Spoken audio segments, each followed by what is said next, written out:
My name is Dorothy, and until October 3rd, 2023, I led a completely normal life. I worked in an accounting office, took my children to school every morning, and tried to balance the bills at the end of the month like anyone else. I was never very religious, although I was raised in a Christian family. The truth is that, after my mother passed away 5 years ago, my faith gradually began to dissolve. I wanted to believe that she was in a better place, but the pain of the loss made me doubt everything. That day, I was driving home after work. It was already night, and all I wanted was a hot shower and some rest. The traffic was heavy, and the light rain made the asphalt slippery. I was exhausted, my head full of the trivial worries of everyday life, when everything happened in the blink of an eye. I remember seeing the headlights of a truck coming straight toward me. There was no time to react. The sound of the impact was deafening, but suddenly, everything became incredibly silent. I didn't feel any pain. I couldn't feel my body. And then I realized that I was no longer inside the car. I was above it, floating, watching the scene as if I were merely a spectator. My car was completely destroyed, and my body was inside it, motionless and covered in blood. I saw people running toward me. I heard voices screaming for help. The paramedics arrived quickly and began to revive me, but something inside me knew that I was no longer part of that world. The strangest part was the clarity with which I saw everything. The lights of the ambulances appeared brighter than usual. The voices were sharper, and I could even hear the heartbeats of the people around me. It was at that moment that I saw something that took my breath away. My mother, standing there, watching everything with an expression of peace. She seemed so real, so alive, more alive than anyone else in that scene. My mother said nothing. She just stood there, looking at me, as if waiting for me to understand what was happening. I felt a wave of conflicting emotions. Part of me wanted to run to her, hug her, and never let go. But another part knew that something was wrong. I shouldn't be seeing my mother. I shouldn't be outside of my body. That's when I realized that my presence there wasn't a dream or an illusion. I was dead. That realization should have terrified me, but strangely, I wasn't afraid. Instead, I was overcome by an absolute calm, as if I had been wrapped in a warm blanket on a cold night. It was a feeling of peace I had never experienced before, an inexplicable relief, as if all the weights and worries of my life had simply disappeared. Suddenly, I felt something pulling me back, not violently, but firmly. The scene of the accident began to distort, as if it were dissolving around me. I tried to fight it. I wanted to stay longer watching my mother, but it was useless. My body, or whatever I was at that moment, was sucked into a deep darkness. But that darkness wasn't frightening. It was welcoming, like a space without time. And then, in the middle of that silent vastness, a light emerged. A light so intense that it seemed alive, as if it had a consciousness of its own. I knew, without anyone having to tell me, that this light was something far greater than I. And then, a presence emerged from within it. The moment my eyes met his, my heart was filled with a love so overwhelming that no human word could describe it. I didn't need any explanations. I knew exactly who was before me. It was Jesus. But he was not like the images I had seen in paintings or movies. His presence was indescribable. His light not only illuminated the surroundings but penetrated to the very essence of my being. It wasn't a physical light, but something much deeper, as if his very existence were made of pure love. I wanted to speak. I wanted to ask so many things, but my voice simply wouldn't come out. And then, he smiled. It was a sad smile, as if he carried a silent pain, something I couldn't fully understand. The instant he opened his mouth to speak, his words were not just sounds, but absolute truth. "You need to see," he said. His voice did not sound like any other I had ever heard before. It didn't enter my ears, but resonated inside me, vibrating within my spirit. The moment he spoke, everything around me changed. The darkness disappeared, and I was transported to a completely different place. We were at an elevated point, and before us, the entire world stretched out. But something was wrong. A dark mist covered entire cities, like a shadow hovering over everything. People walked the streets, living their lives normally, but I could see something they could not. Invisible strings bound them, like puppets being manipulated. I felt a shiver run through my being as I realized what those strings represented. They weren't physical, but spiritual, and each one was connected to something different. Some were subtle, almost imperceptible, while others were thick and heavy, like rusty chains. I saw people bound to money, others to lust, some to fear and anger. There were those so immersed in distractions, technology, social media, excessive consumption, that they didn't even realize they were being controlled. But what terrified me the most was seeing those who believed they were free, yet had the deepest strings embedded within their souls. Leaders, influencers, even pastors and religious figures. Their words spoke of freedom, but their hearts were shackled by deception. Then Jesus pointed to a specific spot in the mist, and my vision zoomed in until I could see with greater clarity. It was a near future, and everything seemed familiar, yet at the same time different. Technology had advanced to a point where everything was controlled by a single global system.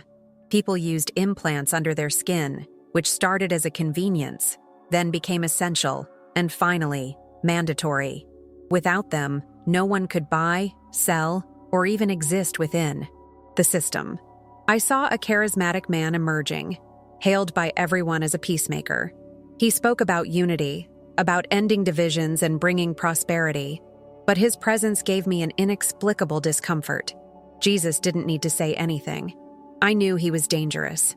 And the worst of it all? People didn't notice. They adored him. I tried to look away, but it was impossible. I saw crowded churches, smiling preachers at the pulpit, and multitudes listening to their words with enthusiasm. But something was wrong. The name of God was still mentioned, yet the truth had been diluted. The message was no longer about repentance, salvation, or faith, but about unrestricted acceptance, prosperity, and conformity with the world.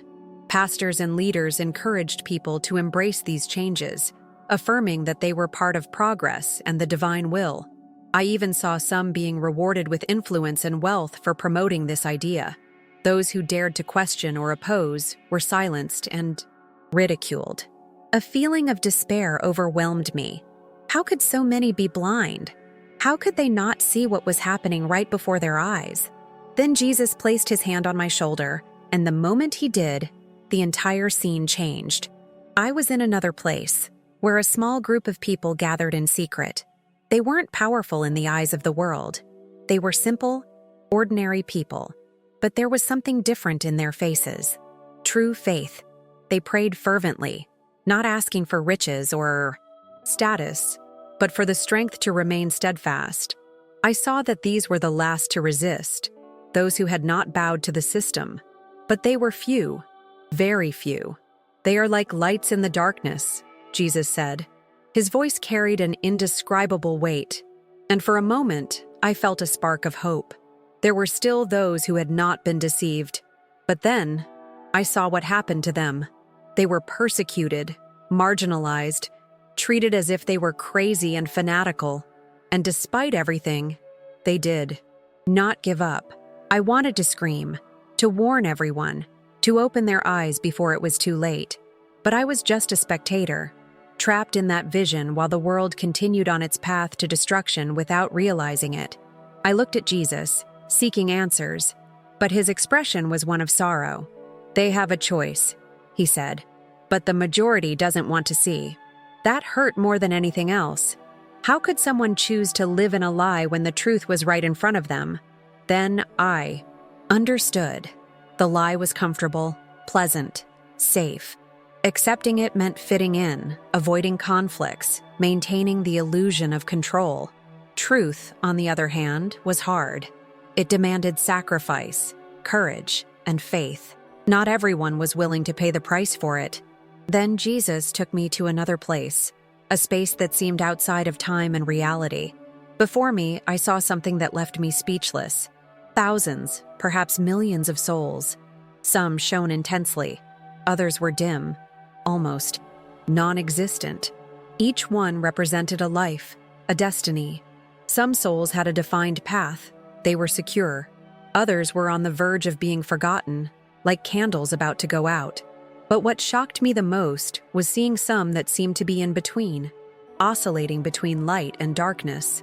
These are the ones who can still choose, Jesus explained, but not for much longer. A lump formed in my throat. Humanity was at a critical point, and most didn't even notice. Then I saw something even more distressing.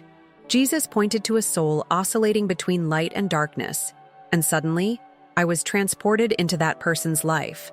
He was an ordinary man, sitting in front of the TV, distracted by news, social media, work. He wasn't a bad person, nor did he do anything wrong, but he wasn't seeking the truth either. He was too comfortable in his routine, living on autopilot, without questioning anything beyond what was shown to him. I wanted to shake him, to scream so that he would wake up before it was too late, but it was as if I were invisible. Then, I saw something frightening. Slowly, without him noticing, shadows began to envelop him. First, they were just subtle touches. Then they turned into chains. The moment he realized, he was already trapped, unable to escape. And the worst part?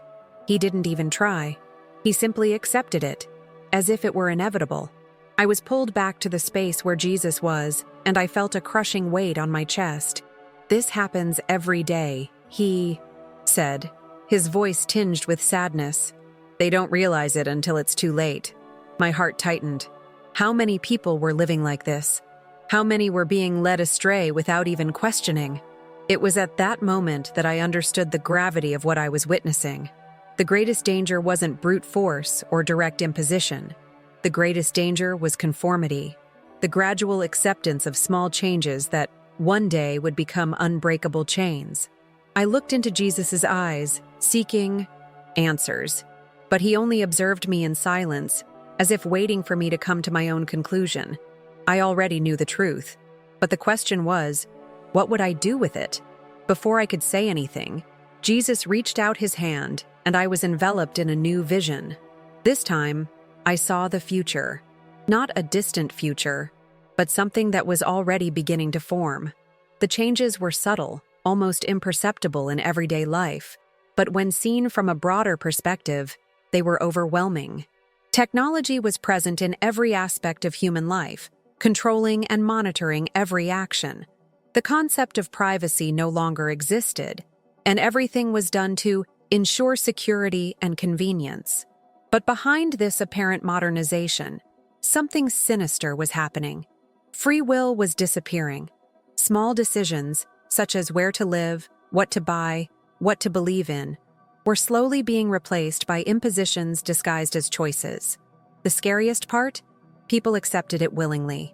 I saw families being separated, not by wars or tragedies, but by ideologies that made them see each other as enemies. I saw children being educated by a system that conditioned them never to question, to just go with the flow. I saw faith being ridiculed, treated as something outdated and worthless. The name of God still existed, but it had been distorted and reshaped to fit the desires of the world. Few noticed the trap closing, and those who tried to warn were silenced, ridiculed, or simply ignored. Everything I saw was so real, so vivid, that it felt as though I were living it in real time. My chest tightened with despair. How could this be stopped? How could people be awakened before it was too late? Then Jesus showed me something that made me shudder. He pointed to a huge crossroads. On one side, there was a wide, beautiful, well-lit road, filled with people walking with smiles on their faces. They looked happy, calm, carefree. But then I noticed something strange. Their eyes were empty, as if they were hypnotized, following the flow without question. On the other side, there was a narrow, rough road. Few people walked it, and it was evident that the path was difficult. They bore marks of suffering, but their eyes shone with a spark that I saw in no one else. That's when I understood. The wide road was the path of conformity, of illusion, of the world. The narrow one, the path of truth, the path of Jesus. The majority choose the wide road, he said, his voice heavy with sadness. Because it's easier. My heart felt as heavy as a stone. I wanted to believe that people would choose the right path if they knew the truth, but the reality was that many didn't want to know. They preferred the comfort of illusion to the discomfort of reality. I saw multitudes walking hand in hand toward destruction, convinced they were heading to a better place. I saw those on the narrow road being mocked, attacked, tempted to give up.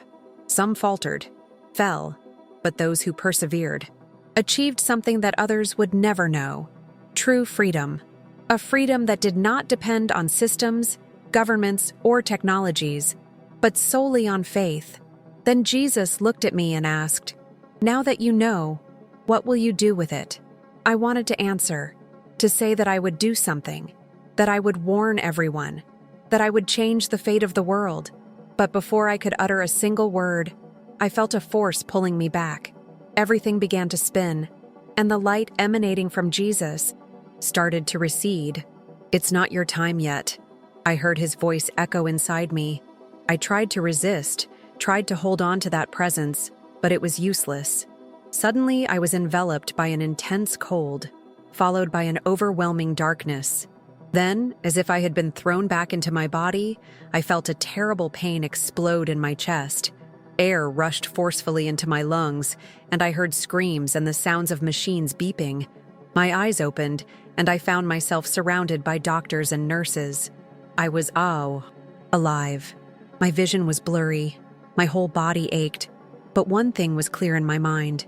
Everything that had happened was real. It wasn't a dream. It wasn't a hallucination. I had seen Jesus. I had seen what was to come. The worried faces around me seemed so distant, so insignificant compared to the grandeur of what I had just experienced. Then, something even more frightening happened. While the doctors were talking among themselves, I heard one of them say, "She was dead for 3 minutes." 3 minutes. Enough time to change everything. I looked around, searching for something familiar, trying to cling to reality, but the weight of what I had witnessed still pressed on me. I knew that my life would never be the same. In the following days, as I recovered in the hospital, the reality of my experience began to clash with the world around me. Everything seemed the same, yet I knew nothing was as it once was. I tried to talk about what had happened, but soon I realized that it wasn't something people were ready to hear. My family looked at me with concern, saying it was probably a result of trauma, a delirium caused by the shock of the accident. My pastor listened to me patiently, but advised me not to talk about it with too many people. "I don't want them to think you've gone crazy, Dorothy," he said with a forced smile. But I knew the truth. I had seen it with my own eyes. What frightened me the most was realizing that some of the things Jesus had shown me were already happening subtly, silently, exactly as in the vision. I tried to ignore it. I tried to return to my routine, to pretend that nothing had happened. But reality wouldn't let me be at peace.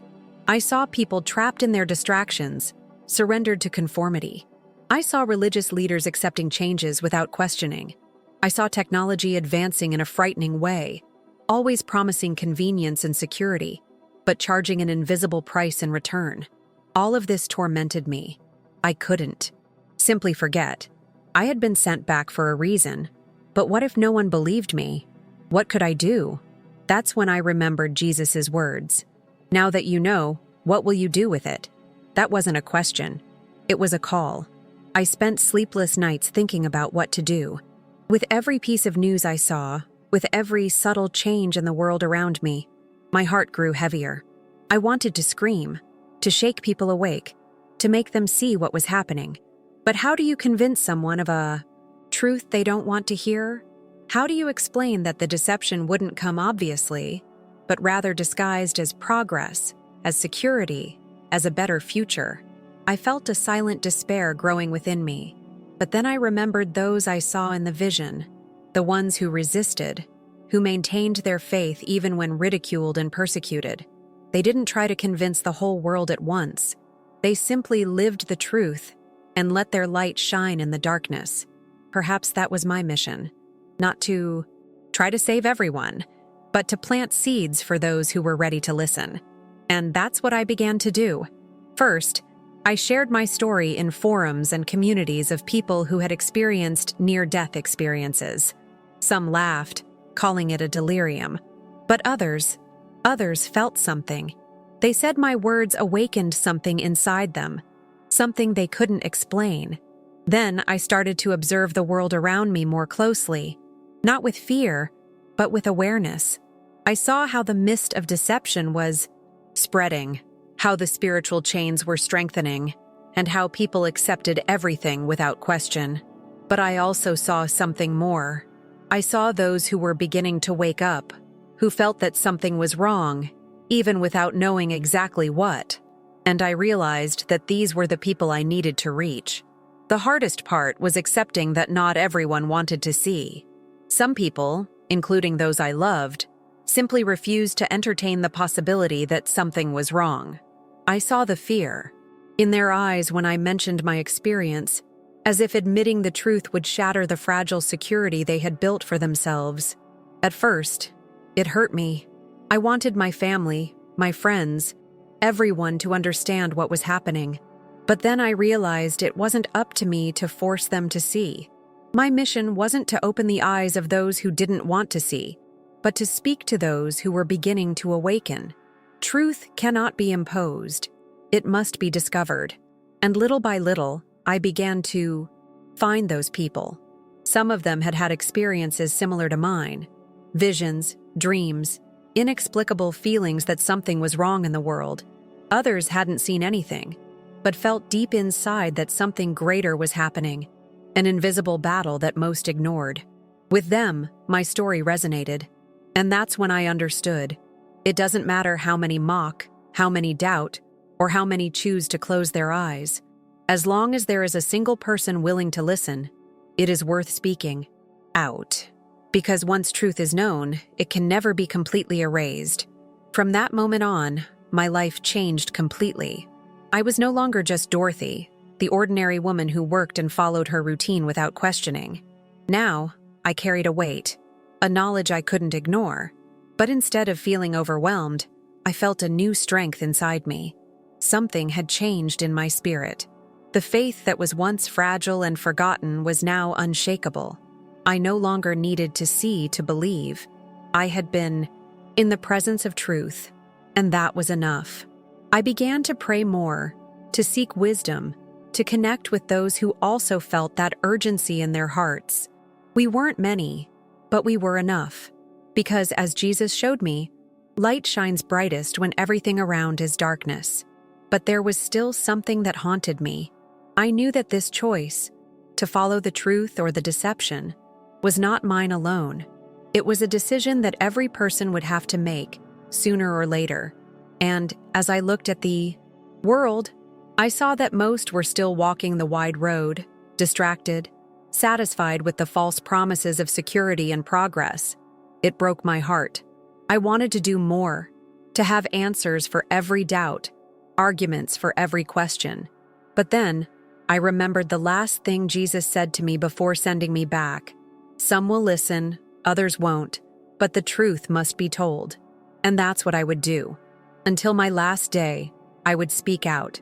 Because even if a single soul awakened, it would have been worth it. Today, every time I tell my story, I see different reactions. Some mock, laugh, try to rationalize what happened to me. Others listen but soon forget it, as if it were just an odd tale. But there are those whose eyes change the moment they hear me speak. They say nothing, but I know something inside them has been awakened. These are the people I continue to speak for, because I know that one day when everything I saw starts to become undeniable, they will remember my words. And perhaps when the moment of the great decision comes, they will choose the right path. I don't know how much time I have left in this life, but I know that each day is an opportunity to fulfill the mission I was given. The world is heading toward what Jesus showed me, but I also know there is still time for some to wake up. I can't change everyone's destiny, but I can be a voice amid the mist, calling those who can still hear. If you've come this far, if this story stirred something within you, then perhaps this message is also for you. The choice is still in your hands, but not for much longer.